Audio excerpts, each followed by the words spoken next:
인생 수업 다시 6. 엘리자베스 퀴블러 로스, 데이비드 캐슬러 지음, 류 시화 옮김. 6. 가슴 뛰는 삶을 위하여. 당신은 삶을 위하여 얼마나 시간을 할애하는가? 하루에 몇 시간씩 일하고 얼마를 벌고 어떤 야망을 이루고 있는가를 묻는 것이 아니다. 당신이 그 모든 일을 한다 하더라도 삶은 언제까지나 저쪽에서 당신을 기다리고 있는지도 모른다. 지금 당신의 인생 시계는 몇 시인가? 삶은 시간이 지배합니다. 우리는 시간에 의해 살고 또 시간 속에서 살아가고 있습니다. 그리고 물론 시간 속에서 생을 마칩니다. 우리는 시간을 쓰고 아끼는 것이 우리 자신에게 달린 일이라고 믿습니다. 시간을 돈으로 살 수는 없지만 시간을 쓰는 것에 대해 이야기합니다. 그리고 시간을 계산하며 사는 것이 가장 중요하다고 믿습니다. 오늘날에는 지구의 모든 지점에서 현재 시각이 몇 시인지 정확히 알지만 19세기 중엽까지만 해도 시간을 훨씬 대충 계산했습니다. 기차의 등장으로 더 정확한 시간표가 필요해졌고 그 결과 미국과 캐나다 철도 회사가 도입한 시스템이 바로 오늘날까지 북미 대륙에서 사용하고 있는 4개의 시간 구역입니다. 처음에 이 구상은 매우 급진적인 것으로 여겨졌습니다. 많은 사람들은 그런 식으로 시간 구역을 나누는 것을 신에 대한 모독이라고 느꼈습니다. 시간은 쓸모 있는 측정 수단이지만 우리가 부여하는 만큼의 가치만을 지닙니다. 웹스터 사전은 시간을 연속선상의 두 지점 사이의 간격이라고 정의했습니다. 흔히 탄생을 삶의 시작으로 죽음을 삶의 끝으로 생각하지만 사실 탄생과 죽음은 연속선상의 두 지점일 뿐입니다. 아인슈타인은 시간은 절대적인 것이 아니며 관찰자에 의해 좌우되는 상대적인 개념이라고 주장했습니다. 우리는 지금 우리가 정지해 있는가, 움직이고 있는가에 따라 시간이 다른 속도로 흘러간다는 것을 알 수 있습니다. 1975년 미 해군은 아인슈타인의 이론을 실험했습니다. 그들은 똑같은 시계 2개를 하나는 땅 위에 두고 또 다른 하나는 비행기 안에 두었습니다. 비행기가 15시간 동안 하늘을 날면서 비교해 보았더니 아인슈타인이 말한 대로 움직이는 비행기 안에서 시간은 더 느리게 흘러갔습니다. 시간은 또한 어떻게 느끼는가에 따라 달라집니다. 한 쌍의 남녀가 영화관에서 똑같은 영화를 보고 있는데 여자는 그 영화를 좋아하지만 남자는 싫어합니다. 여자에게는 영화가 너무 빨리 끝난 것처럼 느껴집니다. 그러나 남자는 그 영화가 끝도 없이 지루하게 느껴질 것입니다. 두 사람 다 영화가 저녁 7시에 시작했다는 것과 저녁 8시 57분에 자막이 올라갔다는 것을 알지만 1시간 57분의 경험이 동일하지는 않습니다. 한 사람의 시간이 다른 사람의 시간과 같지 않기 때문입니다. 우리는 회의, 식사, 영화 관람 또는 다른 활동을 할 때 시간을 정확히 지키기 위해 손목시계를 착용하고 시간을 맞춥니다. 하지만 더 나아가 초, 분, 시간, 일, 주, 월, 년이라는 인위적인 구분이 시간 그 자체라고 주장한다면 각자 자신의 시간을 다르게 경험한다는 사실을 잊는 것입니다. 시간의 가치가 개인적인 인식에 따라 달라질 수 있기 때문입니다. 시간이 흘러가면 모든 것들이 변합니다. 안도 변하고 바깥도 변합니다. 우리의 외모도 내면의 자아도 변합니다. 삶은 끊임없이 변하지만 우리는 대개 변화를 좋아하지 않습니다. 변화할 준비가 되어 있을 때조차 그것에 저항합니다. 그러는 사이에도 주위 세상은 빠르게 변화합니다. 그것은 우리와 속도를 맞춰주지 않습니다. 변화란 언제나 너무 빨리 오거나 너무 늦게 오는 것처럼 보입니다. 변화는 늘 우리와 함께 있지만 우리는 변화를 친구라고 생각하지 않습니다. 마음대로 통제할 수 없기 때문에 변화의 겁을 먹기도 합니다. 그 대신 우리는 스스로 선택한 변화를 선호합니다. 예기치 않은 변화가 생기면 불안해하고 혹시 삶이 잘못된 방향으로 흘러갈까봐 두려워합니다. 그러나 우리가 환영하든 거부하든 변화는 일어납니다.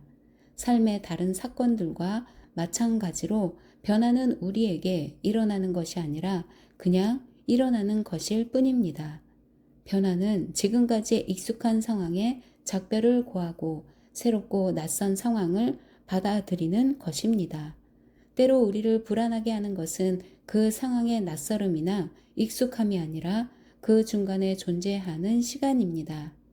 유방암을 2차례나 이겨낸 작가 로니 카이에는 삶에서 하나의 문이 닫히면 언제나 다른 문이 열린다. 그러나 그 사이의 복도는 매우 좁고 길다. 라고 말했습니다. 변화는 대개 지금까지의 문이 닫히는 것으로 시작되는데 그 문들의 이름은 끝, 완성, 이별, 죽음 등입니다. 그런 다음 우리는 불안정한 시기 속으로 들어갑니다. 이 시기는 닫혀진 문을 보고 슬퍼하면서 다음에 무슨 일이 일어날지 모르는 불확실한 시기입니다. 이 시기가 가장 힘이 드는 때입니다. 그러나 더 이상 견디기 힘들다고 느끼는 바로 그때 새로운 일이 일어납니다. 새로운 시작의 문이 열리는 것입니다. 만일 당신이 변화에 맞서 싸운다면 평생 싸움만 해야 할지도 모릅니다. 그렇기 때문에 변화를 껴안는 방법, 아니면 적어도 그것을 받아들이는 방법을 발견해야만 합니다. 누군가에게 몇 살인가 하고 물을 때 실제로는 당신의 인생 시계는 몇 시인가 하고 묻는 것입니다. 우리는 과거를 통해 그 사람을 대략적이나마 파악하려고 합니다. 당신의 나이를 안다면 나는 당신이 어떤 기억들을 갖고 있을지 짐작할 수 있습니다. 당신이 만일 케네디 대통령 최초의 달 탐사, 다이얼 전화기, 디스코가 친근하게 느껴지는 세대라면 나는 당신과 함께 비틀즈의 노래를 부르며 그런 것들을 화제로 이야기를 나눌 수 있습니다. 아니면 나는 당신을 꽃의 힘, 1960년대 유행한 히피 문화를 상징에 사로잡힌 바보라고 생각하면서 그것들을 부정적인 시각으로 몰고 갈 수도 있습니다. 어느 쪽이든 나는 지금의 당신을 정확히 보는 것이 아닙니다. 그저 당신의 과거 경험들을 종합해 그것들이 곧 당신이라고 판단할 뿐입니다. 편견으로부터 벗어나는 것이 곧 자유입니다. 40세로 보이지 않으시네요? 라는 칭찬에 40세의 모습이 바로 내 모습입니다. 하고 대답하는 경우를 보았을 것입니다. 칭찬하는 사람은 당신은 내 편견에 맞지 않는다 라고 말하는 것이며 젊어 보인다는 칭찬을 부인하는 사람은 나한테는 40세의 모습이 바로 이 모습이니까 당신의 기대에 따라 나를 정의하지 마라 하고 말하는 것입니다. 현대인들은 늙어감의 가치를 인정하지 않습니다. 주름살은 삶의 일부가 아니라 예방하고 감추고 제거해야 할 대상입니다. 그러나 젊음의 에너지와 패기를 그리워하면서도 모두가 그 시절로 돌아가고 싶어 하지는 않습니다. 그 시절의 방황과 혼돈을 생생하게 기억하기 때문입니다. 나이가 들면 삶을 더 잘 이해하게 되고 더 이상 무의미한 것들에 시간을 낭비하지 않습니다. 이 시기가 되면 자신이 누구인가를 알며 무엇이 자신을 행복하게 하는가도 압니다. 일단 이 배움을 얻고 나면 누구도 그것을 젊음과 맞바꾸려 하지 않을 것입니다. 지혜와 명상은 우리에게 젊음이 중요하긴 하지만 언제나 매력적이지만은 않다는 것을 일깨워 줍니다. 이런 지혜에는 편안함이 있습니다. 청춘은 순수의 시기인 동시에 무지의 시기입니다. 아름다운 시기이면서 동시에 고통스러운 자의식의 시기입니다. 모험의 시기이면서 또 그만큼 어리석음의 시기입니다. 많은 이들에게 젊은 시절의 꿈은 늙은 시절의 후회가 됩니다. 삶이 끝나가기 때문이 아니라 그 꿈을 살지 못했기 때문입니다. 멋지게 나이 들어 간다는 것은 하루를 그리고 하나의 계절을 온전히 경험하는 것입니다. 진정으로 삶을 산다면 우리는 그날들을 다시 살고 싶어 하지 않습니다. 후회를 가져다 주는 것은 살지 않은 삶입니다. 인간은 과연 얼마나 오래 살고 싶어 할까요? 만일 200년, 아니 영원히 살 기회가 주어진다면 얼마나 많은 사람들이 그 기회를 받아들일까요? 이런 가정은 생존 기간의 의미를 이해하는 데 도움이 됩니다. 사실 우리는 인간에게 기본적으로 주어진 삶의 기간을 훨씬 연장해서 살기를 원하지는 않습니다. 세상이 우리의 이해 수준을 벗어날 정도로 변하고 주위에 사랑하는 사람들을 잃게 된 후에도 계속 살아있다면 그 삶은 얼마나 공허할까요? 한 남자가 92세가 된 어머니에 대해 이야기했습니다. 휴가 때 어머니를 당신의 고향인 댈러스로 모시고 갔어요. 우린 최신 비행기를 타고 갔습니다. 그런데 어머니는 비행기의 최신식 화장실 문을 여느라 애를 먹으셨어요. 어머니는 버튼이 있는 동그란 구식 손잡이에 익숙하셨거든요. 다음날 아침 호텔에서 화재 경보가 울렸어요. 깜짝 놀라 어머니의 방으로 뛰어가 보니 어머니는 잠옷 차림으로 문 밖에 나와 계셨어요. 무척 화가 나신 듯 했어요. 나올 때 자석 카드 열쇠를 가지고 나오는 것을 잊으셨는데 그만 방문이 잠겨버린 거예요. 옷을 제대로 입지 않은 것은 둘째치고 어머니는 방에 다시 들어갈 수가 있을지 걱정하셨어요. 여행이 끝날 때쯤 어머니는 말씀하셨어요. 얘야, 난 더 이상 이 세상에 맞지 않는 것 같구나. 전자레인지를 어떻게 사용하는지도 모르겠고 리모컨으로 텔레비전 채널을 돌리는 것도 낯설기만 하구나.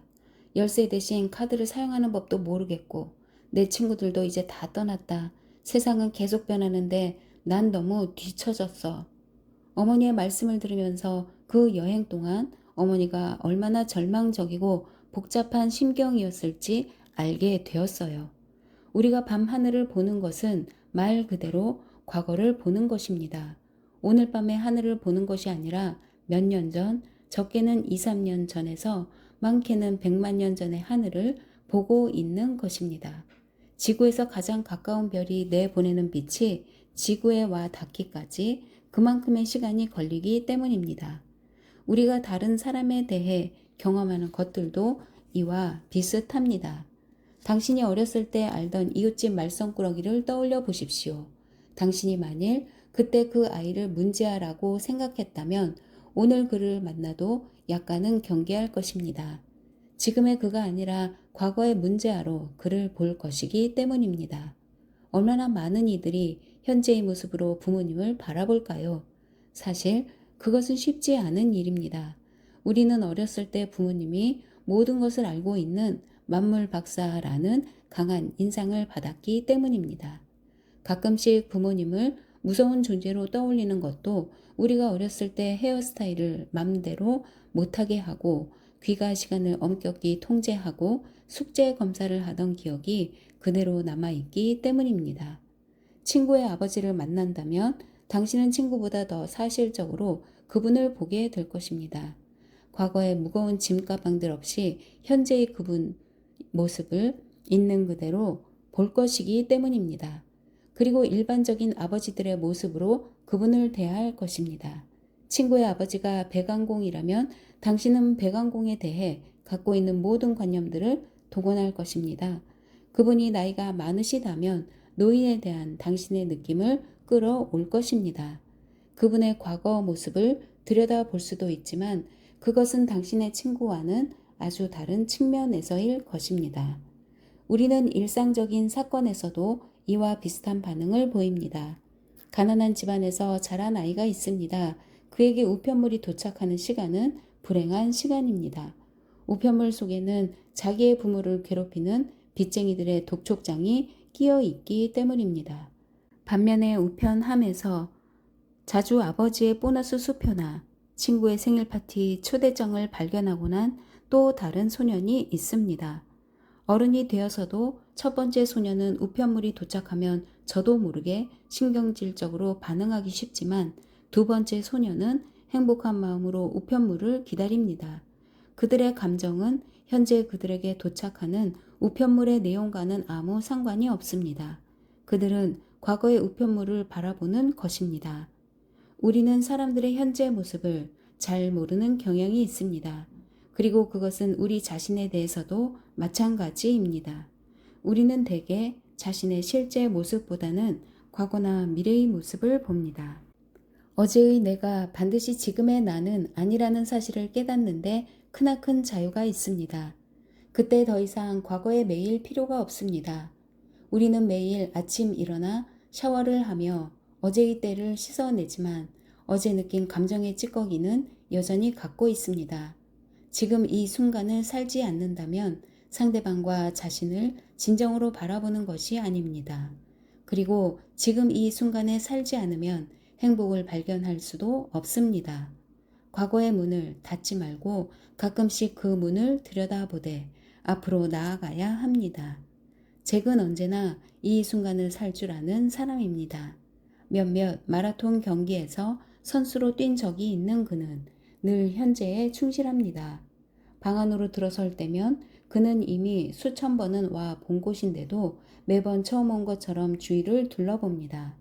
누군가를 만나 인사를 하고 안부를 물을 때도 언제나 진심을 담습니다.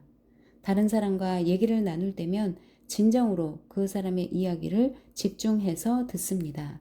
눈으로 상대방의 얼굴을 바라보면서 머릿속으로는 점심 식사 메뉴라든가 그날 저녁의 모임 혹은 이메일의 답장을 뭐라고 쓸지 생각하지 않습니다.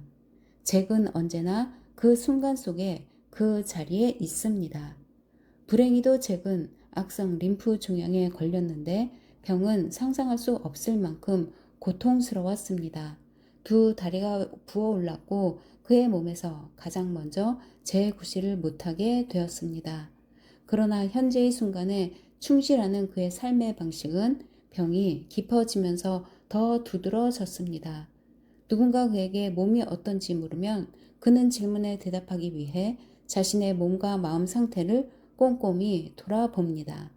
마찬가지로 남의 안부를 물을 때에도 자신의 진심을 담아 그 사람의 말에 귀를 기울입니다. 그래서 상대방은 진심으로 그와 연결된 느낌을 받습니다. 그는 현재의 순간 속에 존재하는 것이 무엇인지 보여주는 완벽한 모델입니다.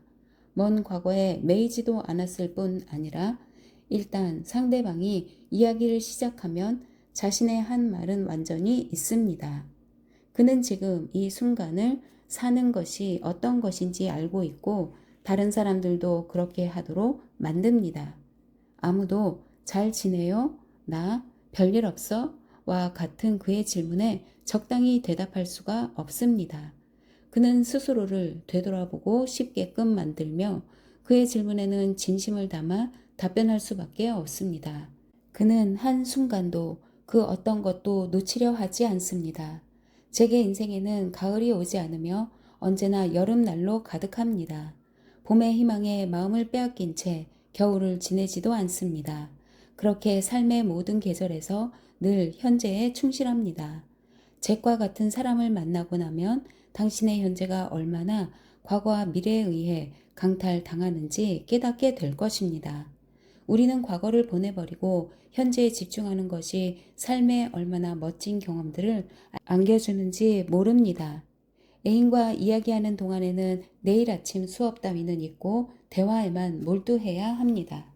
그런 다음 수업 준비를 하면 됩니다. 그렇게 하면 애인과 진실한 대화를 나눌 수 있고 강의도 더 잘 들을 수 있을 것입니다.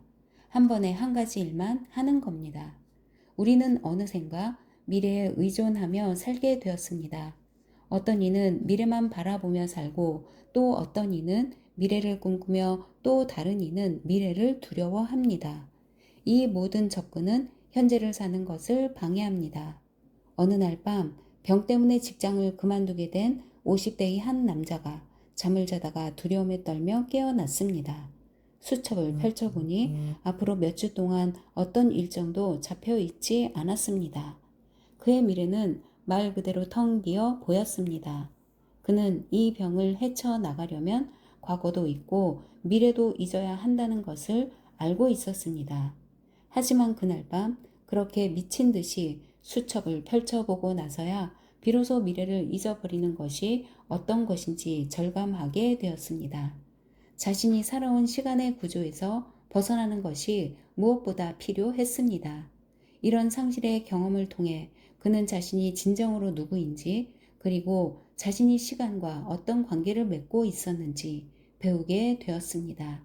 처음에 그는 자신이 알고 있던 시간의 개념이 무너지는 현실과 싸워야만 했습니다.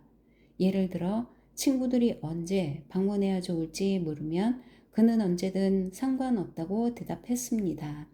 이를 통해 그는 시간이 흔들리더라도, 그리고 전처럼 자신이 시간을 채우기 위해 애쓰지 않더라도 자신은 여전히 존재한다는 사실을 느껴갔습니다.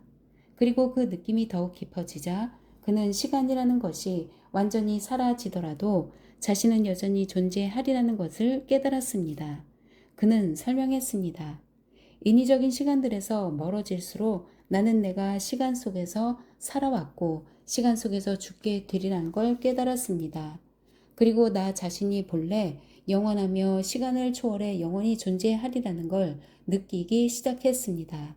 나는 계속 존재할 것입니다. 가장 깊은 곳에 있는 우리는 실제로 시간을 초월한 존재입니다. 우리는 과거를 확신할 수 없으며 그것이 시간의 실체입니다. 과거에 일어난 일들이 우리가 알고 있는 그대로 일어났는지 누구도 장담할 수 없습니다. 그리고 두말할 필요 없이 미래에 대해서도 알지 못합니다. 사실상 우리는 시간이 직선으로 흐르는지조차 확신하지 못합니다. 대개 과거란 현재 이전의 시간이며 미래는 앞에 놓인 시간이라고 여기지만 이것은 시간이 일직선으로 된 연속선상에 놓여 있음을 전제로 한 가정입니다.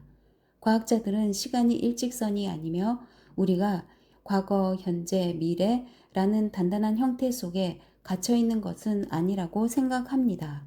시간이 직선적인 것이 아니라면 과거, 현재, 미래가 동시에 존재할 수도 있습니다. 이것이 어떤 의미를 가질까요? 만일 시간이 직선적인 것이 아니고 우리가 과거, 현재, 미래에 동시에 존재한다면 우리의 삶이 어떻게 달라질까요? 프랭크와 마거릿은 50년 동안 멋진 결혼 생활을 해왔습니다. 서로에 대한 사랑이 각별한 두 사람은 한시도 떨어지려 하지 않았습니다. 병에 걸려 죽게 되자 마거릿은 말했습니다. 난 이 병을 받아들일 수 있어요. 내가 죽으리라는 사실도 받아들일 수 있어요. 하지만 나를 힘들게 하는 것은 더 이상 프랭크와 함께할 수 없다는 사실이에요. 병이 깊어지면서 그녀는 끝내 남편과 헤어지게 된다는 생각에 더욱 고통스러웠습니다. 죽기 몇 시간 전 그녀는 침대 곁에 앉아 있는 프랭크에게로 얼굴을 돌렸습니다. 그녀는 말했습니다.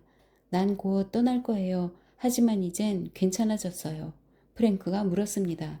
괜찮아졌다니 무슨 뜻이오? 방금 누군가 내가 가게 될 곳에 당신이 이미 있다는 이야기를 해주었어요. 그곳에 가면 당신이 있을 거예요. 과연 병실에 앉아있는 프랭크가 사랑하는 아내를 천국에서 동시에 기다릴 수도 있을까요? 어쩌면 가능한 일일지도 모릅니다. 지금쯤 시간의 개념에 대한 의문들이 당신의 머릿속을 맴돌지도 모르겠습니다. 시간 속에서 살고 숨쉬고 있는 프랭크로서는 마거릿을 다시 보려면 5년, 10년, 아니 20년이 더 걸릴지도 모릅니다. 하지만 그녀가 가게 될 곳에 시간이라는 것이 없다면 그녀가 도착한 1초 후에 그가 도착할지도 모르는 일입니다. 시간은 죽은 자보다 살아있는 자에게 더 긴 것입니다. 시한부 선고를 받은 사람들은 시간에 대해 더 강렬한 느낌을 갖습니다. 그들은 시간이 얼마 남지 않은 것이 갑자기 두려워집니다. 삶의 또 다른 모순이 여기에 있습니다. 추상적인 것에서 현실로 이동하면서 당신은 처음으로 시간이 제한되어 있음을 느낍니다. 하지만 환자의 생명이 6개월 남았다고 해도 그것을 정확히 알 수 있는 의사가 과연 있을까요? 인간의 평균 수명에 대해 아무리 잘 안다 해도 당신은 자신이 언제 죽을지 알 수 없습니다. 당신은 이 알 수 없음과 싸워야 합니다. 때로 우리가 배워야 할 것은 분명합니다.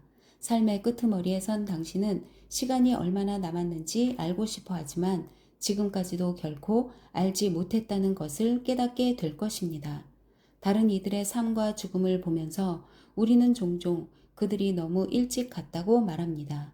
우리는 그들의 삶이 미완성이라고 생각하지만 삶의 완성에는 단 두 가지가 필요할 뿐입니다. 탄생과 죽음이 그것입니다. 우리는 100세 가까이 살면서 멋진 삶을 살아야 그것이 마치 완성된 삶인 것처럼 생각합니다. 그렇지 않으면 미완성인 채로 죽었다고 여깁니다. 베토벤은 겨우 57세를 살았으나 그가 남긴 업적은 말로 다할 수 없습니다. 잔다르크는 20세가 안 되어 죽었지만 그녀는 오늘날까지 기억되며 추앙받고 있습니다. 존 F 케네디 주니어는 38세의 나이로 아내와 처제와 함께 죽었습니다. 그는 끝내 백악관에 입성하지 못했지만 어떤 미국 대통령보다 사랑받았습니다. 이런 삶을 과연 미완성이라고 할 수 있을까요? 이 질문은 삶을 인위적으로 측정하고 판단하는 손목시계에 의한 삶을 떠올리게 합니다. 우리는 다른 사람들이 삶 속에서 무엇을 배울지, 그들이 어떤 사람들인지, 또 그들이 어느 정도의 시간을 갖게 될지 모릅니다. 받아들이기 힘들겠지만 중요한 것은 주어진 시간이 다하기 전까지 우리는 죽지 않는다는 것입니다. 우리가 죽는 것은 때가 되었기 때문입니다. 우리에게 주어진 도전은 이 순간을 충분히 경험하는 것입니다. 물론 쉬운 도전은 아닙니다. 미래에 대한 기대로 지금 이 순간의 가능성을 놓치지 않는 것. 미래의 기대로부터 자유로울 때 지금 이 순간 일어나는 이 신성한 공간에서 살아갈 수 있습니다. 초원의 집에서 아버지 역을 맡은 배우 마이클 랜던이 1991년 세상을 떠났을 때 아들 크리스토퍼 랜던은 16살이었습니다. 크리스토퍼는 아버지의 죽음이 자신에게 어떤 영향과 두려움을 주었는지 말했습니다. 다들 예상했듯이 아버지의 죽음은 내게 너무도 큰 영향을 미쳤어요. 난 언제나 그리운 마음으로 지난 날들을 떠올려요. 아버지는 현명하고 매력적이고 재미있는 분이셨어요. 아버지에게는 여러 면이 있으셨죠. 그것은 다른 사람에게는 보이지 않는 나만 아는 아버지의 모습이었어요. 아버지의 죽음은 내 삶에서 가장 중요한 사건이었어요. 그것은 나를 한 인간으로 변화시켰어요. 어릴 때 난 늘 내성적이고 수줍음 많고 불안정한 아이였어요. 너무 대단한 아버지를 두어서 언제나 아버지의 그늘에 가려져 있었어요. 그런데 어느 날 갑자기 그 그늘이 사라진 거예요. 아버지가 돌아가신 뒤 내가 갖고 있던 두려움들이 차츰 엷어질 무렵 나는 죽음에 대해 생각해 보았어요. 사랑하는 이의 죽음을 경험하는 것으로 사람은 죽음과 첫 관계를 맺게 되죠. 그렇게 죽음을 접할수록 두려움이 사라지게 되는데 그것은 죽음을 이미 한 차례 겪었기 때문이에요. 나는 아버지가 돌아가실 때 함께 있었고 마지막으로 눈을 감은 후에도 함께 있었어요. 나는 죽음 곁에 있었고 그것을 생생하게 만질 수 있었어요. 이제 죽음은 내게 현실이고 만질 수 있는 것이 되었어요.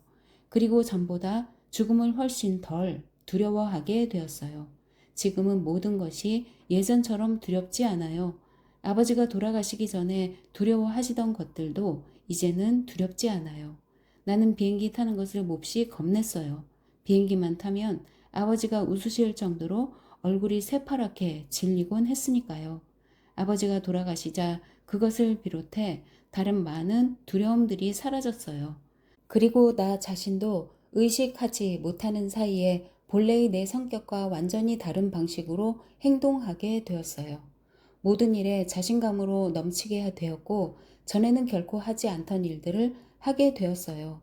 전에는 교차로에 서면 건너갈 수 있는 기회가 있어도 망설였어요. 실패가 두려웠고 바보처럼 보이는 게 무서웠어요. 그래서 종종 기회를 놓쳐버렸죠. 아버지가 돌아가시고 죽음과 마주했을 때 난 사람이 언제 죽을지 알 수 없다는 것을 깨달았어요. 그런 깨달음을 갖고 모든 도전과 마주해야만 한다는 것도. 비로소 내가 신고 있는 신발이 편안하게 느껴졌어요. 더 이상 나 자신에 대한 두려움, 내가 누구이며 앞으로 어떻게 될 것인가에 대한 두려움 없이 내게 다가오는 기회들을 붙잡았어요. 비행기 타는 것을 두려워하지 않고 고향을 떠나 영국의 학교에 진학했어요. 편안한 집과 안정된 생활을 떠나는 것이 내게는 큰 모험이지만 세상 속에 뛰어들어 무슨 일이 일어나는지 보는 법을 배웠어요. 나로서는 정말 큰 변화였어요. 인간은 고통을 통해 성장한다는 사실을 난 굳게 믿어요. 만일 우리가 기회를 붙잡고 두려움 속으로 뛰어든다면 어떻게 될까요? 앞으로 나아가 꿈을 추구하고 자신의 소망을 따른다면, 자유롭게 사랑하고 관계 속에서 완성을 이룬다면 그런 곳은 어떤 세상일까요? 아마 두려움이 없는 세상일 것입니다. 믿기 어렵겠지만 삶에는 우리가 경험하는 것보다 훨씬 많은 것들이 있습니다. 두려움이 우리를 가로막지 않을 때 더 많은 일들이 가능합니다. 우리의 내부와 외부에는 새로운 세상이, 훨씬 두려움 없는 세상이 있습니다. 그 세상은 우리가 발견해 주기만을 기다리고 있을 뿐입니다. 두려움은 가장 원초적인 단계에서는 우리를 지켜주는 경고 체계 역할을 합니다.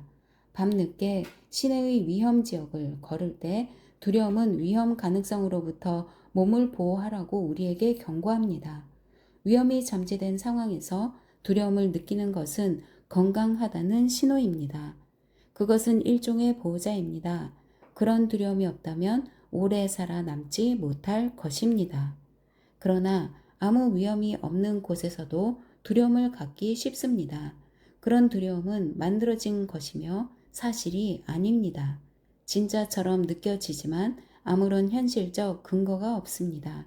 그럼에도 그것은 수시로 찾아와 우리의 삶을 방해합니다. 그 두려움은 목적도 자비심도 없어 보입니다. 주의를 기울이지 않으면 우리를 무기력하게 하고 정신을 병들게 합니다.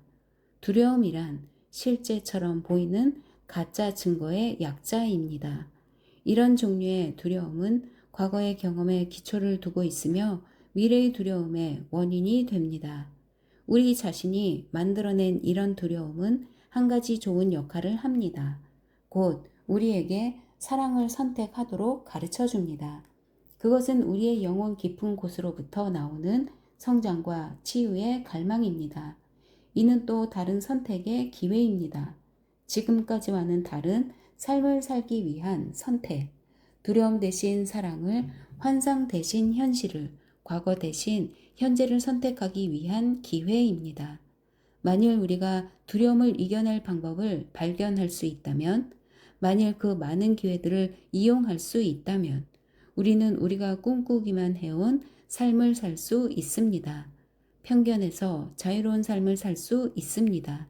다른 이들의 비난을 두려워하지 않고 머뭇거리지 않고. 50살이 넘은 기운 넘치는 여성 케이트가 자신의 쌍둥이 여동생 킴에 대해 말했습니다. 10년 전 킴은 자신이 대장암에 걸렸다는 사실을 알았어요. 그렇게 심한 상태는 아니어서 초기에 치료할 수 있었어요. 그때 난 킴이 죽으면 내 아내 일부도 같이 죽는다는 걸 알았습니다. 킴의 병은 내 삶을 온통 뒤흔들어 놓았어요. 일란성 쌍둥이인 우리는 서로의 생활을 낱낱이 알고 있을 뿐만 아니라 상대방의 감정까지도 느낄 수 있었어요. 킴은 암에 걸리기 훨씬 이전부터 우리 두 사람이 삶을 제대로 살 수 없을 정도로 늘 어떤 두려움에 사로잡혀 있었어요. 그때를 되돌아보면 우리가 얼마나 두려워하며 살았는지 알 수 있어요. 하와이로 여행 갔을 때 우린 훌라춤을 배우고 싶었지만 남들에게 바보 같아 보일까봐 겁이 났어요. 우린 파티 음식 전문 회사에서 10년간 일했고 우리의 이름을 내건 식당을 차리는 게 늘 꿈이었지만 실패할까 두려워서 구체적인 계획을 세울 생각조차 못했어요. 내가 이혼을 한 뒤엔 함께 유람선 여행을 해볼까도 생각했지만 우리끼리만 떠나기가 두려워서 하지 못했어요. 이제 우리의 삶은 완전히 달라졌어요. 전에는 두려운 무엇인가가 늘 있었어요. 킴의 병과 수술이 가장 큰 두려움이었어요. 하지만 그 힘겨운 난관을 이겨낸 지금 두려운 것이 뭐가 있겠어요? 우리가 두려워하는 부분들의 것들이 실제로는 거의 일어나지 않는다는 사실을 알게 되었어요. 두려움은 우리에게 실제로 일어나는 일과는 상관이 없어요. 삶에서 일어나는 일들의 대부분은 걱정과 두려움의 전조 없이 찾아옵니다. 우리가 가진 두려움은 죽음을 막아주는 것이 아니라 삶을 가로막습니다. 인간의 삶은 우리가 인정하는 것보다 훨씬 많이, 우리가 알고 있는 것보다 훨씬 많이 두려움과 연결되어 있습니다. 두려움은 사랑, 진실된 감정, 행복, 자기 존재의 확인에 이르기까지 모든 것을 가로막는 그림자입니다. 폭력적인 부모에게 입양되어 자라난 아이가 있었습니다. 마침내 그 아이는 폭력적인 부모에게서 벗어나 자신을 사랑해줄 부모가 있는 훌륭한 새 가정으로 가게 되었습니다. 혼자 쓸 수 있는 방과 혼자만의 텔레비전까지 갖춘 좋은 집에서 살게 될 텐데도 아이는 그 말을 듣자 두려움의 울음을 터뜨렸습니다. 지금 살고 있는 나쁜 상황에 익숙해졌기 때문입니다. 반면에 새로운 집은 알 수 없는 위험으로 가득했습니다. 아이는 너무 오래 두려움을 느끼며 살아왔기 때문에 두려움 없이는 미래를 볼 수 없었습니다. 우리 모두는 이 아이와 같습니다. 두려움 속에서 자란 우리는 미래에도 두려움만 볼 뿐입니다. 우리의 문화는 두려움을 판매합니다. 텔레비전 저녁 뉴스의 예고편은 그런 기사들로 가득합니다. 우리는 위험한 음식을 먹고 있습니다. 당신의 아이가 입고 있는 옷도 안전하지 못합니다. 피서지에 도사리고 있는 죽음의 위험, 9시 특별 취재입니다. 그러나 우리가 두려워하는 일들이 실제로 얼마나 일어날까요? 사실 우리가 두려워하는 것과 우리에게 일어나는 일은 큰 관계가 없습니다. 현실에서 우리가 먹는 음식은 대부분 안전하며 아이들의 옷에 갑자기 불이 붙지도 않을 것이고 즐겁게 휴가를 보내고 돌아올 수 있습니다. 그럼에도 여전히 두려움이 우리의 삶을 지배합니다. 보험회사 직원들은 우리가 걱정하는 부분의 일들이 절대 일어나지 않을 것이라고 장담합니다. 그리고 그 말을 증명이라도 하듯 그들은 매년 수백억씩 벌어들입니다. 물론 보험을 들 필요가 없다는 것은 아닙니다. 하지만 도전적인 스포츠에 참여할 때 즐거울 확률이 훨씬 더 크다는 것을 알아야 합니다. 우리는 살아남을 확률이 높으며 또한 가끔씩 위기를 겪고 힘든 일을 당하더라도 사업에서 성공할 확률도 높습니다. 모임에서도 좋은 사람들을 만나 즐거운 시간을 보낼 가능성이 높습니다. 그럼에도 우리는 확률이 우리에게 불리하게 작용하는 것처럼 나쁜 일을 더 많이 예상합니다. 가장 큰 도전은 이 두려움을 이겨내는 일입니다. 후천성 면역 결핍증으로 투병해온 트로이는 자신을 행운아라고 생각했습니다. 병에 걸렸는데도 아무 증상이 나타나지 않았기 때문입니다. 트로이는 육체적으로는 잘 견디고 있었지만 정신은 두려움 때문에 마비가 될 정도였습니다. 살면서 그는 많은 두려움을 겪어온 터라 두려움이라는 감정에 익숙했습니다. 그는 말했습니다. 여태까지의 두려움은 삶에 약간 거리를 두게 만들 만큼이었지. 지금처럼 정신을 마비시킬 정도는 아니었습니다. 하지만 후천성 면역 결핍증을 앓고 있는 지금 나는 폐인이 되었어요. 마치 나의 모든 두려움이 하나의 큰 질병으로 합쳐진 것 같아요. 친구 빈센트는 언제나 내게 힘이 되어줍니다. 그는 언제나 내가 두려움보다 강하다고 말해줘요. 물러서지 말고 그것들과 당당하게 맞서. 너의 가장 큰 두려움을 점심 식사에 초대해. 그러면 그것이 실제론 그렇게 힘들지만은 않다는 걸 알게 될 거야. 라고요. 난 생각했어요. 두려움과 정면으로 맞서라고? 지금 불치병을 앓고 있는 것만으로도 충분해. 그의 말을 받아들이기는커녕 꼬투리를 잡았던 거죠. 내가 가진 두려움이 나를 산채로 잡아먹고 있다는 걸 나만큼 잘 아는 사람은 없었을 거예요. 빈센트의 동료 한 명이 내게 연락했을 때 나는 직장을 쉬고 있는 상태였어요. 그 동료는 자신의 여동생 제키도 후천성 면역 결핍증을 앓고 있고 병원에서 이제 막 퇴원했다고 하더군요. 그러면서 그는 그녀를 도와줄 사람을 찾고 있는데 내가 그 일을 할 수 있는지 묻더군요. 난 생각해보고 나중에 전화해 주겠다고 했어요. 그리고는 빈센트에게 의견을 물으러 갔어요. 빈센트는 그녀는 절실하게 도움이 필요하고 또 넌 돈이 필요하잖아 하고 말했어요. 그녀가 얼마나 아픈지 물었더니 아마도 곧 죽게 될 거라고 하더군요. 그 말을 듣자 내 안에 있던 모든 두려움이 수면 위로 떠올랐어요. 나는 빈센트에게 물었어요. 내가 죽어가기 때문에 사람들은 특별히 내가 그녀를 돌볼 자격이 있다고 생각하는 건가? 빈센트는 그렇지 않다고 대답했어요. 내가 그 병을 앓고 있기 때문에 두려워하지 않을 거라고 사람들은 믿은 거야. 난 이런 사람을 영 잘못 바꾼 하고 생각했어요. 난 그 일을 할 수 없었어요. 나 역시 너무 두려웠거든요. 빈센트는 그렇더라도 그녀를 만나 보기는 해야 할 거라고 했어요. 하지만 난 그것마저도 두려웠어요. 그러다가 문득 지금까지 두려워해 온 것만으로도 충분하다는 생각이 들었고, 그래서 그녀를 만나 보기로 결심했어요. 그리고 빈센트에게 함께 가 달라고 부탁했어요. 난 그녀의 집 현관까지 갔다가 뒤돌아서서 빈센트 미안하지만 난 할 수 없을 것 같아 하고 말해버렸어요. 그러자 빈센트는 태연하게 좋아, 집에 돌아가서 전화를 하자 하고 말했어요. 난 다시 한번 그녀의 집 현관을 바라봤어요. 바로 저 문 안에 나의 모든 두려움이 있었어요. 난 그 문 안으로 들어가 무슨 일이 일어나는가 보기로 결심했어요. 무언가가 나를 이끈 것 같아요. 그녀는 휠체어에 앉아 있었는데 몸무게가 40kg도 안 돼 보였어요. 벌써 2차례나 발작을 일으켰기 때문에 말도 제대로 하지 못했어요. 여태까지 그녀의 눈처럼 큰 갈색 눈을 본 적이 없어요. 그 눈을 바라보면서 그 안에 있는 모든 두려움을 보았어요. 그녀의 얼굴에는 이렇게 적혀 있었어요. 난 죽는 것이 두려워요. 아무도 없이 혼자서 죽음을 맞게 될까봐, 당신이 나를 떠나갈까봐 두려워요. 바로 앞에 나를 괴롭히는 가장 큰 두려움이 앉아 있었어요. 그런 그녀를 바라보면서 견딜 수 없이 슬퍼졌어요. 마음속으로 이런 소리가 들려왔어요. 그녀에게로 다가가. 너 자신의 두려움 속으로 들어가란 말이야. 난 눈을 감고 그녀에게 물었어요. 오늘부터 시작해도 될까? 결국 두려움에 가득 찬 이 낯선 여인을 도와주어야겠다고 생각했어요. 나중에야 그녀의 부모님조차 후천성 면역 결핍증에 걸린 그녀를 피하려 한다는 사실을 알게 되었어요. 그녀를 도와줄 누군가를 고용하는 것이 그들이 할 수 있는 최선이었어요. 그들은 단지 그녀가 죽기만을 기다리고 있었어요. 가끔 친구 한두 명이 문병을 왔을 뿐이었어요.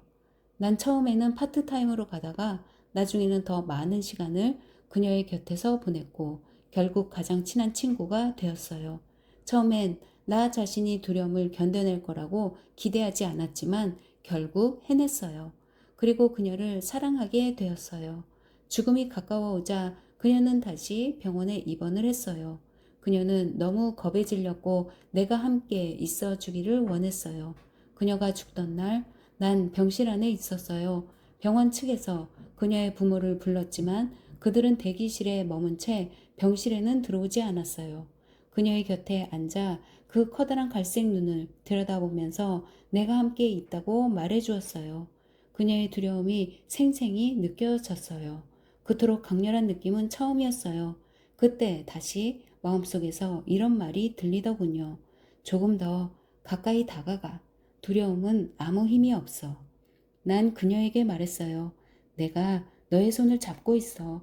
난 여기서 저쪽 세계의 사람들이 널 데리러 올 때까지 이렇게 손을 잡고 있을 거야. 조금 있으면 그들이 너의 손을 잡겠지. 두려워하지 마. 두려워할 필요가 없어. 그리고 그녀는 죽었어요. 격렬하게 오르내리던 그녀의 가슴이 고요해지는 것을 나는 지켜보았어요. 그녀를 데려가기 위해 영안실에서 사람들이 왔어요. 그들은 그녀가 후천성 면역 결핍증 환자라는 사실을 전해 듣지 못한 것 때문에 화가 나 있었고 그녀를 만지는 것조차 두려워했어요. 그래서 한 간호사와 내가 재키를 시신 주머니에 넣었어요. 사람들이 그녀를 두려워하는 것을 보자 마음이 아팠어요. 그들에게 맡기느니 내 손으로 하는 것이 낫겠다는 생각이 들었어요. 그녀의 죽음을 지켜보는 일은 내 생애에서 가장 힘든 일이었어요. 난 다만 계속해서 그녀에게 말했어요. 두려워하지 마. 두려워할 필요 없어. 트로이는 사랑으로 두려움을 이겨냈습니다. 친절은 언제나 두려움을 이깁니다. 그것이 두려움을 물리치는 방법입니다. 두려움은 사랑의 상대가 되지 못합니다. 두려움은 대개 텅 빈 마음속에 깃들이며 사랑과 친절의 힘으로 앞으로 나아갈 때 그것을 물리칠 수 있습니다. 우리는 삶에서 많은 것들을 두려워합니다. 대중 앞에서 연설하는 것이나 데이트 신청, 때로는 자신의 외로움을 인정하는 것조차 두려워합니다. 많은 경우 거부당해서 밑바닥의 감정을 겪는 것보다는 아예 시도하지 않는 편이 더 쉽습니다. 사실 두려움은 매우 다루기 힘든 감정입니다. 옷을 여러 벌 겹쳐 입고서 자신의 실체를 너무도 잘 숨기고 있기 때문입니다. 그것들을 한 겹씩 벗겨내야 다른 모든 두려움의 근원인 맨 아래에 자리 잡은 두려움의 실체와 만날 수 있습니다. 그것은 대개 죽음에 대한 두려움입니다. 당신이 일터에서 맡은 프로젝트 때문에 몹시 걱정하고 있다고 가정해 봅시다. 당신의 걱정 맨 위에 있는 두려움의 껍데기를 벗겨내면 그 프로젝트를 잘 해내지 못할까봐 두려워하는 심리가 자리 잡고 있습니다. 그 밑으로도 여러 층의 두려움이 쌓여 있습니다. 월급이 인상되지 않을지도 모른다는 두려움, 직장을 잃을지도 모른다는 두려움, 그리고 마지막으로는 생존하지 못하리라는 두려움 등이 그것입니다. 이 마지막 두려움은 본질적으로는 죽음에 대한 두려움입니다. 돈이나 직업에 관련된 두려움 밑에는 생존하지 못할지도 모른다는 두려움이 깔려 있는 것입니다. 아니면 당신이 누군가에게 데이트 신청하는 것을 두려워한다고 가정해 봅시다. 그 두려움 밑에는 거절당할지도 모른다는 두려움이, 또 그 밑에는 당신에게 맞는 짝이 없을지도 모른다는 두려움이 깔려 있습니다. 또 그 밑에는 당신이 사랑받지 못하리라는 두려움이 깔려 있습니다. 만일 그렇다면 당신은 이 세상에서 살아갈 수 있을까요? 어떤 상황에서 불편함을 느낀다면 그 밑바닥에는 난 잘할 수 없어 하는 두려움이 깔려 있습니다. 파티 때 아무와도 이야기하지 않으면서 구석에 홀로 서 있는 사람을 본 적이 있을 겁니다. 그들은 왜 사람들과 어울리지 못할까요? 두려움 때문입니다. 자신이 파티 장소에서 사람들과 잘 어울리지 못한다는 두려움입니다. 다시 말해 자신은 어딘가 충분하지 못하다는 두려움입니다. 다른 사람들은 충분히 매력적이고 충분히 예쁘고 충분히 다정하고 충분히 재미있지만 자신은 그렇지 못하다는 것입니다. 이것들은 전부 죽음에 대한 두려움으로 흘러가며 결국에는 모든 불행의 원인이 됩니다. 두려움 때문에 자신도 모르게 사랑하는 사람들에게 상처를 줍니다. 모든 두려움은 죽음의 두려움에 뿌리를 두고 있으므로 죽음과 관계된 두려움에서 해방되는 법을 배울 수만 있다면 삶에 다른 일들에 훨씬 더 쉽게 다가갈 수 있습니다. 죽음을 앞둔 사람은 바로 그 궁극적인 두려움, 죽음의 두려움과 마주해 있습니다. 그러면서 그는 깨닫습니다. 죽음이 자신을 파괴하지도 못하며 더 이상 힘을 발휘하지도 못하리라는 것을. 죽음을 앞둔 사람에게 두려움은 더 이상 문제가 되지 않습니다. 그러나 살아있는 우리에게 두려움은 매우 현실적인 문제입니다. 모든 두려움이 사라진다면 삶이 얼마나 달라질까요? 만일 아무 것에도 방해받지 않고 꿈을 추구한다면 당신의 삶은 틀림없이 지금과 많이 달라질 것입니다. 이것이 죽음을 앞둔 사람이 얻는 배움입니다. 죽음은 우리를 최악의 두려움과 맞서게 합니다. 그것은 가능한 또 다른 삶을 보여주고 그럼으로써 우리의 남은 두려움을 사라지게 합니다. 불행하게도 그런 두려움이 사라질 무렵이면 우리는 우리가 꿈꾸어온 것들을 실천하기엔 너무 늙었거나 병에 걸려 있을 것입니다. 숨겨둔 열정을 펼치거나 자신에게 진짜 맞는 일을 찾거나 원하는 사람이 되기도 전에 우리는 나이가 들고 병에 걸립니다. 만일 자신이 진정으로 원하는 일들을 했다면 어느 날 병에 걸리고 나이가 든다 해도 후회로 가득 차지는 않을 것입니다. 절반도 살아보지 못한 채 생을 끝낸다는 생각은 들지 않을 것입니다. 이제 한 가지 배움이 분명해집니다. 꿈꾸는 일들을 아직 행동에 옮길 수 있을 때 두려움을 이겨내야 한다는 것입니다. 두려움을 초월하기 위해서는 다른 감정으로 나아가야 합니다. 그것은 곧 사랑의 감정입니다. 행복, 불안, 기쁨, 분노 등 우리가 평생 겪는 많은 감정들에는 다양한 이름들이 있습니다. 그러나 우리의 마음속 깊은 곳에 있는 감정은 오직 두 가지 뿐입니다. 사랑과 두려움이 그것입니다. 모든 긍정적인 감정은 사랑으로부터 나오며 모든 부정적인 감정은 두려움에서 나옵니다.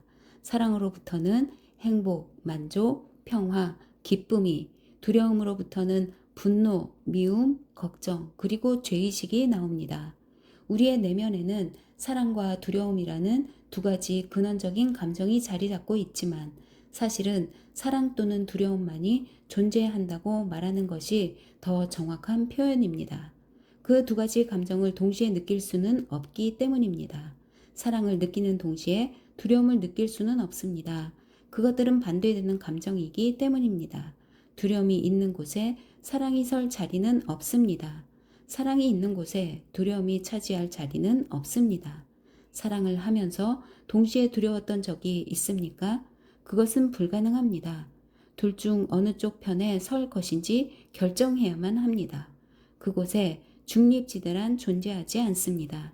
적극적으로 사랑의 감정을 선택하지 않으면 당신은 자신 안에서 두려움이나 두려움에서 비롯된 부정적인 감정을 발견하게 됩니다. 모든 순간은 우리에게 사랑과 두려움 중 어느 한쪽을 선택할 권한을 줍니다. 우리는 끊임없이 그 선택을 해야만 합니다. 힘든 상황에서는 두려움 대신 사랑을 선택하기가 특히 어렵습니다. 사랑을 선택했다고 해서 다시는 두려움을 느끼지 않게 되는 건 아닙니다. 사실 사랑을 선택하고 나면 많은 두려움들이 치유되기를 바라며 수면 위로 떠오릅니다. 이것은 늘 진행되는 과정입니다. 음식을 먹은 후 다시 배고픔을 느끼는 것처럼 사랑을 선택한 후에 당신은 다시 두려움을 느낍니다. 몸에 필요한 영양을 공급하고 배고픔을 해결하기 위해 끊임없이 음식물을 먹어야 하듯이 영혼을 성장시키고 풍요롭게 하기 위해서는 끊임없이 사랑을 선택해야 합니다. 제키를 돌본 트로이처럼 그는 두려움 대신 계속해서 친절을 선택했습니다. 두려움보다 더 위대한 무언가에 자신을 바치기로 결심한 것입니다. 그리고 도움이 필요한 다른 사람을 위해 봉사하기로 결심했습니다. 그렇다고 그의 삶에서 두려움이 완전히 사라졌다는 의미는 아닙니다. 두려움이 돌아올 때마다 그는 지금 이 순간 속에 사랑으로 되돌아와야 했습니다. 우리가 만들어낸 두려움들은 과거나 미래 중 어느 하나와 관련되어 있습니다.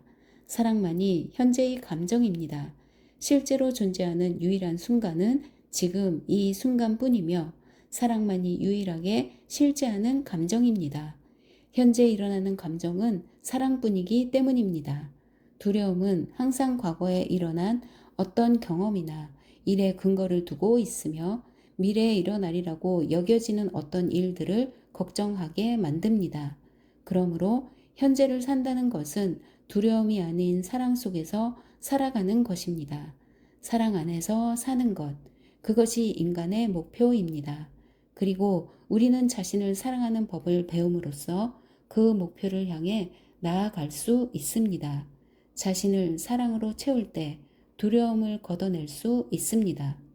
불행히도 우리들 대부분은 두려움으로 채워져 있습니다.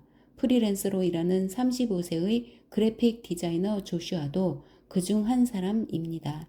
그는 미술을 전공했고 화가가 되기를 꿈꾸었지만 지금은 대부분의 시간을 명함을 디자인하면서 보냅니다. 이 젊은이는 과거에는 원대한 계획이 있었지만 그것을 현실에서 이룰 수 있을지 두려웠습니다. 그는 종종 이렇게 말했습니다. 난 원래 이런 사람이야. 난 성공과는 거리가 먼 성향이야. 나 엘리자베스 퀴블러 로스는 조슈아와 함께 이 문제를 이야기하면서 무엇이 그를 그토록 무가치하게 느끼게 하는지 알아내려고 했습니다. 그는 큰 실패나 패배감을 맛본 것도 아니었습니다. 그럴 기회도 없었습니다. 대학을 졸업한 이후로 전혀 그림을 그리지 않았기 때문입니다. 대화를 나누다가 우리는 그의 아버지의 죽음까지 접근하게 되었습니다. 조슈아는 말했습니다. 아버지는 많은 일을 하고 싶어 했지만 끝내 못하셨어요. 나와 비슷해요. 실패한 인생이라고 할 수 있죠. 이야기를 계속하면서 우리는 그의 아버지가 꿈을 실현하지 못한 데는 별다른 이유가 없었음을 알게 되었습니다. 내가 물었습니다. 아버지가 왜 실패했다고 생각하죠? 혹시 머리가 나쁘셨나요? 사람들과 잘 어울리지 못하셨나요? 재능이 없으셨나요? 아니면 오랫동안 실패만 되풀이했나요? 그분이 주저하신 까닭이 뭐죠? 조시아는 오랫동안 생각에 잠겼습니다. 그러다가 마침내 입을 열었습니다. 아버지에게는 잘못된 것이 없었어요. 아버지는 똑똑하셨고 재능도 있었고 사람들과도 잘 어울리셨어요. 원하는 것은 무엇이든 할 수 있으셨지만 다만 절대 시도하지 않으셨죠. 그러면서 늘 우리 집안은 일이 잘 풀린 적이 없어 하고 말씀하셨어요. 돌아가시기 전에 아버지는 20년 동안 연락이 끊긴 어린 시절의 친구들을 무척 만나보고 싶어 하셨어요. 그러면서도 먼저 연락을 하려고 하지는 않으셨어요. 그분들이 그렇게 오랜 시간이 흐른 후에 아버지를 만나고 싶어 하지 않을 거라는 이유 때문이었어요. 조슈아는 갑자기 무언가로 머리를 얻어맞은 사람처럼 보였습니다. 그가 말을 이었습니다. 무엇이 문제인지 알겠어요. 난 언제나 내가 실력이 부족하다고 생각했어요. 그림을 그릴 만한 실력이 없다고. 이 젊은이의 문제는 그림을 그리는 대신 명함을 디자인하는 데 있는 것이 아니라 자신이 실력이 부족하다고 여긴 나머지 꿈을 이루려는 최소한의 노력조차 기울이지 않은 데 있었습니다. 두려움이 없어진다면 지금 당장 어떤 일을 하고 싶은지 내가 묻자 그는 망설이지 않고 대답했습니다. 그림 공부를 다시 시작하고 싶어요. 그것이 그에게는 오히려 두려움이 끼어들지 않게 하는 방법일 수 있습니다. 내가 물었습니다. 그것이 당신과 아버지를 다른 사람으로 만들어 주겠군요. 그는 잠시 동안 생각하더니 대답했습니다. 네, 아버지는 돌아가시는 순간까지 두려움을 떨쳐내지 못하셨지만 난 다를 거예요. 이제 조슈아는 다른 삶을 살 기회, 두려움 없는 삶을 살 기회를 갖게 되었습니다. 그는 위대한 화가가 될 수도 있습니다. 그렇지 않더라도 단지 그림 그리는 일을 즐기면서 살 수도 있습니다. 어느 쪽이든 그는 두려워하면서 삶을 살아가지 않을 것이고 두려움에 차서 죽지도 않을 것입니다. 우리 모두는 죽음의 가능성을 안고 살아가지만 죽어가는 사람들에게 그것은 더 이상 가능성이 아니라 확실성입니다. 그런 긴박한 상황에서 그들은 어떻게 할까요? 그들은 더 대담해집니다. 더 이상 잃을 것이 없기 때문입니다. 삶의 종착점에 있는 환자들은 곧잘 자신들이 더 이상 두려워할 것이 없고 더 이상 잃을 것이 없다는 것을 깨닫게 된 뒤 무한한 행복을 발견했다고 말합니다. 우리의 삶을 불행하게 만드는 것은 두려움 그 자체이지 우리가 두려워하는 대상이 아닙니다. 두려움은 분노, 방어, 자만심 등 여러 가면을 쓰고 있습니다. 두려움을 지혜로 바꿔야 합니다.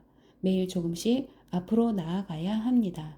당신이 두려워하는 것들을 작은 것으로부터 하나씩 실천해야 합니다. 당신의 두려움은 도전받지 않을 때에만 힘을 갖습니다. 두려움을 이겨내기 위해 사랑과 친절의 힘을 사용하는 법을 배워야 합니다. 두려움 속에서 살 때 당신은 살아있는 것이 아닙니다. 당신이 어떤 생각을 갖는가에 따라 두려움이 커지거나 사랑의 마음이 강해질 수 있습니다. 사랑은 더 많은 사랑을 불러옵니다. 두려움 역시 더 많은 두려움을 불러오는데 특히 그것이 감추어져 있을 때 더욱 그렇습니다. 그리고 두려움에서 어떤 행동을 할 때 더 많은 두려움이 밀려옵니다. 진정한 자유는 가장 두려운 일들을 대담하게 행할 때 성취할 수 있습니다. 두려움에 붙들리지 않고 크게 한 걸음 내딛는 순간 당신은 삶을 잃는 것이 아니라 발견하게 됩니다. 두려움, 걱정, 불안감에 사로잡혀 있으면서 겉으로만 안정된 삶을 사는 것이 오히려 더 위험할 수 있습니다. 두려움을 당신 삶의 변함없는 일부로 만들어서는 안 됩니다. 두려움을 걷어버리거나 이겨내야 역설적이게도 삶의 가장 안전한 장소에 도달할 수 있습니다. 그때 비로소 망설임 없이 사랑하고 솔직하게 마음속 말을 하고 자기 방어를 하지 않고도 자신을 지키는 법을 배울 수 있습니다. 일단 두려움을 뛰어넘으면 새로운 삶을 발견할 수 있습니다. 사랑은 궁극적으로는 두려움을 벗어버리는 것입니다. 헬렌 켈러는 말했습니다. 삶은 하나의 모험이거나 그렇지 않으면 아무것도 아니다. 두려움이 주는 이런 배움들을 자신의 것으로 할 수만 있다면 우리는 경이롭고 놀라운 삶을 살 수 있습니다. 두려움이 없는 우리가 꿈꾸던 삶을.